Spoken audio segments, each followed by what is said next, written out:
Nous avons publié l'ouvrage L'exception marocaine pour souligner le caractère très particulier de l'évolution du Maroc dans cette région sud-méditerranéenne qui a été en proie à tant de chaos et qui aujourd'hui reste une source d'inquiétude majeure.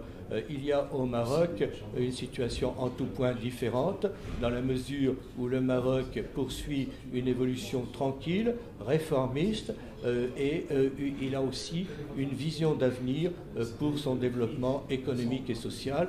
Tout cela est emporté par le roi Mohamed VI, qui est un souverain moderne, qui est un souverain à l'écoute de son peuple et qui essaye, avec beaucoup de persévérance, de construire un Maroc moderne et un Maroc qui soit une puissance appréciée dans la région méditerranéenne.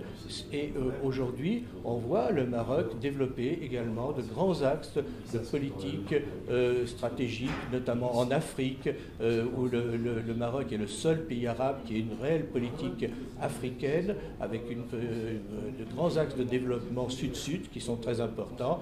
Et aussi, le Maroc est un acteur essentiel pour la stabilité régionale. Et c'est cela que d'ailleurs a souligné le président de la République française lors de son voyage au Maroc, car on sait que le Maroc est un partenaire pour la France, et un partenaire fiable, sérieux et compétent, et que c'est très important actuellement dans cette région sahélo-saharienne qui est en proie aux troubles que l'on sait.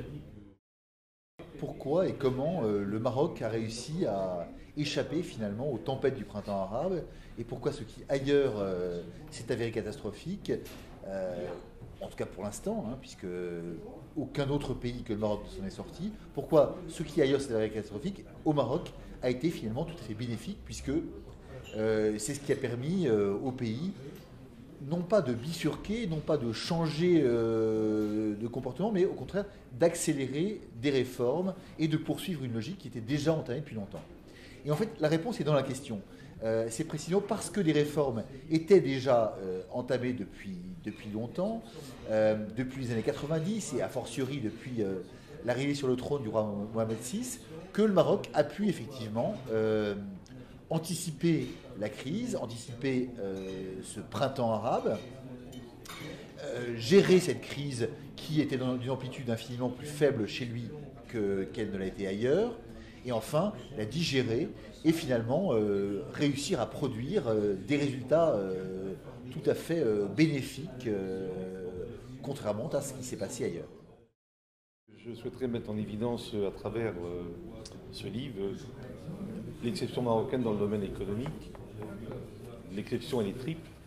Une économie émergente par contre-courant de l'actualité, une économie résiliente, une économie qui s'inscrit dans la logique du développement durable. Économie émergente qui s'inscrit à contre-courant, oui, parce que les principaux fondamentaux ont été respectés. Sur la décennie de 99-2011, on a un taux de croissance moyen de plus de 4%. L'année 2012 est une économie certes plus contrastée, avec un taux de croissance qui a été divisé par deux, mais dès 2013, nous voyons que l'espérance remonte à plus de 5%. Donc une économie qui a vu aussi son produit intérieur brut doubler par habitant au cours de la décennie, et enfin une économie qui s'inscrit dans la logique du développement durable et dans la logique d'une résilience. Résilience, oui, parce qu'on s'aperçoit qu'il y a 4 pointes sur la période 2012 et 2000, 2002, 2005, 2007, 2010, 2011, non 2012, 2013, etc. Et résiliente, pourquoi? Parce que l'économie marocaine est soutenue par une consommation intérieure très forte, par des programmes nationaux importants, comme le plan vert, comme le plan touristique, les 2010. Enfin, une économie qui s'inscrit dans la logique du développement durable. En effet, comment ne pas oublier ce qui a été fait à l'Aïoud avec les villages de pêche, le choix de la pêche artisanale, le choix d'un maillage de filières qui respecte les ressources halieutiques. Comment oublier que Sa Majesté Mohamed VI a été aussi à l'initiative de l'INDH, rappeler ce qui a été fait également dans le cadre du développement des énergies renouvelables avec le plan solaire, et ne pas oublier ce qui est en train de se faire à Nador avec l'aménagement de la presqu'île. Le souverain marocain joue un rôle absolument central dans la formation de l'État marocain. Il ne faut quand même pas oublier que la dynastie alaouite est au pouvoir depuis 1636. Le souverain marocain bénéficie d'une double légitimité. Une légitimité religieuse en tant que commandeur des croyants, ce qui n'est pas un vain mot dans un pays profondément religieux. Une légitimité constitutionnelle ensuite, puisqu'il est le garant de l'unité de l'État. Et puis ce souverain marocain a su maintenir un lien direct avec le peuple en faisant valider par référendum les principales mutations institutionnelles du pays. Ce souverain n'est pas seulement une figure tutélaire, il intervient directement dans la politique de son pays.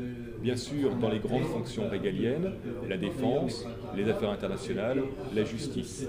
Mais il intervient aussi en choisissant le chef du gouvernement, même s'il doit le choisir au sein du parti arrivé en tête à la Chambre.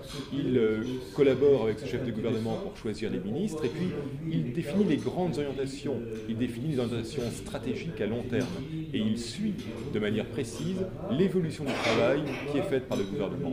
Le chef d'État marocain, le souverain marocain, est donc bien un roi agissant. La monarchie marocaine n'est pas uniquement une monarchie de façade.